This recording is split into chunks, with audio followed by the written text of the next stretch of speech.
பழனிசாமி போன மாசம் டெல்லிக்கு போய் ஏதோ குத்து விளக்கு ஏத்தணும்னு சொன்னீங்களே, என்ன ஆச்சு? அண்ணே குத்து விளக்கு ஏத்தவாங்கன்னு கூப்பிட்டாங்க. என்னால வர முடியாதியான்னு உடனே ஒரு குத்து விளக்க ஒரு ஆள்கிட்ட கொடுத்து அனுப்பி விட்டாங்க. நான் இங்க இருந்து கொளுத்தி அனுப்பி விட்டேன். இங்க இருந்து எரிஞ்ச மணிக்கேவா கொண்டு வராங்க? என்ன பண்றது, நம்ம அப்படித்தானே பண்ணி ஆகணும். பிஸியா இருக்கோம்ல.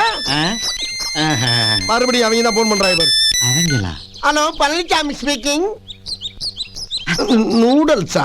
யாரு? இல்ல, மத்திய மந்திரி கூப்பிடுறாரு. அங்க என்னமோ டெல்லியில பஞ்சாயத்தான் வந்து தீர்த்துட்டு போகணும் கையோட வர சொல்லி போன வாரமே கூப்பிட்டாங்க. எனக்கு இங்க நிறைய பஞ்சாயத்து இருக்கு, வர முடியாதுன்னு ஏமாத்திக்கிட்டே இருந்தேன். அதெல்லாம் எனக்கு தெரியாது. நாளைக்கு மத்தியான சாப்பாடுக்கு நீங்க இருக்கணும்னு ரொம்ப கூப்பிடுறாங்க.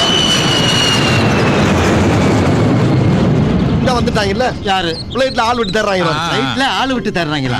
பழனிசாமி நாங்க வர்றோம்ப்பா. எவ்வளவு பிட்டுகளை தாப்பா அந்த காதுக தாங்க. வாங்க எம்புட்டு போய் லேசா புழுனாவே கண்டுபிடிச்சிடறாங்கல்ல. அது சரி, அவங்கள நம்ம வாயை பார்த்து பார்த்து வருஷ கணக்கா பழகிட்டாங்கல்ல, கண்டுபிடிக்கத்தானே செய்வாங்க.